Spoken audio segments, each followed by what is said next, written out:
Bismillahirrahmanirrahim. Assalamualaikum warahmatullahi wabarakatuh. My name is Aisyah Ruslan, and today I will present my conceptual paper entitled The Effect of Both Gender Diversity, Firm Size and Leverage on Financial Performance, a Mediating Effect of ESG Decoupling. So for this study focuses on Malaysian public listed companies and connects corporate governance, sustainability, and financial performance. So we go through on the background of the study and the problem of the study. So Malaysia is strengthening sustainability, reporting through the National Sustainability Reporting Framework, which adopts the IFRS S1 and IFRS S2 as its baseline standards. Investors also increasingly require reliable and decision-useful ESG information. However, a company that publishes extensive ESG information does not necessarily have strong ESG performance. As illustrated here, there may be a difference between what is reported and what is actually practiced. So this gap is known as ESG decoupling. It occurs when a company reports strong policies, targets, and commitments but provides limited evidence of real implementation and measurable outcomes. So for this gap may weaken trust, increase information risk, and reduce firm value. So we go through on the research objectives. The general objective is to develop a conceptual framework explaining the relationships among the firm size, leverage, board independence, ESG decoupling, and financial performance in Malaysia. So the specific objectives are to examine first, firm size and the ESG decoupling. Second, leverage and ESG decoupling. Third, board independence and ESG decoupling. And fourth, ESG decoupling and financial performance measured by Tobin's Q. And finally, the study proposes ESG decoupling as the mediating variable linking this firm and board characteristics to financial performance. So as for this part, covers four key concepts. So first one is the board gender diversity, provides the broader Malaysian governance context. So women's representation on boards may strengthening monitoring, reduce groupthink, and encourage greater stakeholder consideration. The second one is the firm size and leverage represent organizational resources, public visibility, creditor pressure, and financial constraints. Third is ESG decoupling is the difference between what a company reports and what it can prove through measurable ESG performance. Fourth, financial performance is measured through Tobin's Q as it captures investor expectations and market-based firm value.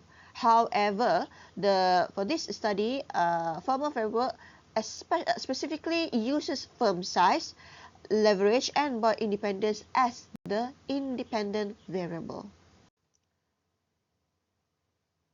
So for this part, covers on the theoretical foundation.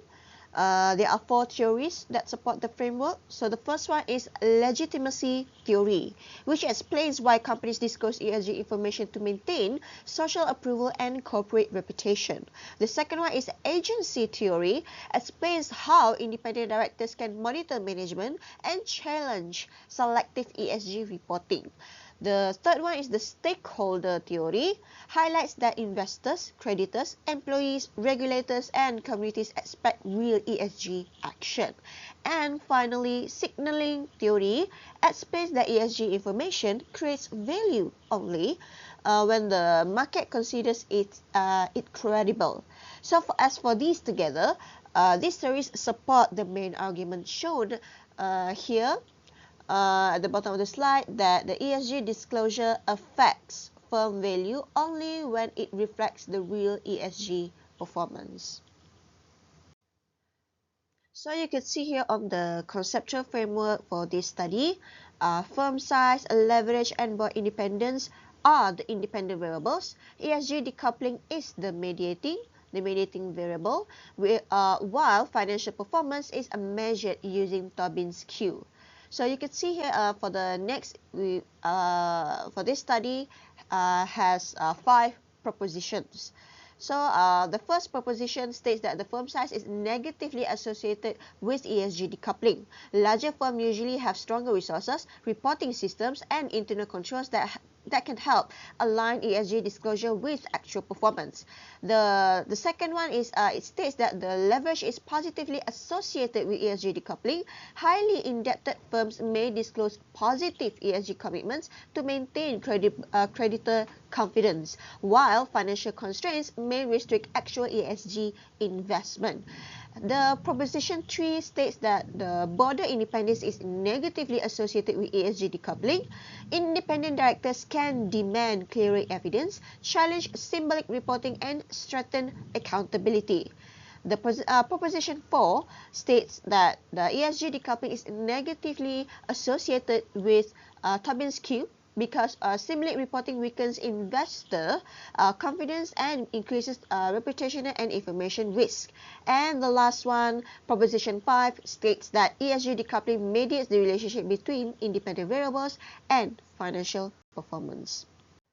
As for this part, the data may be collected from annual reports, sustainability statements, corporate governance reports, and financial statements of Malaysian public listed companies. So for this part, ESG decoupling is measured by subtracting the normalized ESG performance score from the normalized ESG disclosure score. So the disclosure score covers policies, targets, commitments, and narratives. So the performance score covers measurable outcomes, actual data, and implementation evidence. Therefore, a higher positive score represents greater ESG decoupling. Firm size is measured using the natural logarithm of total assets. Leverage is measured using total debt divided by total assets. Board independence is measured using the proportion of independent directors, while the financial performance is measured using Tobin's Q. So for this, future research may test the relationships using the longitudinal regression and mediation analysis. In conclusions, for the academic contribution of this paper is to position ESG decoupling as a mediating variable linking firm and board characteristics to Tobin's Q. So practically, companies should support ESG claims with reliable data, measurable targets, internal controls, and implementation evidence. From a policy perspective, reporting reforms should provide stronger guidance on ESG performance, evidence, and assurance.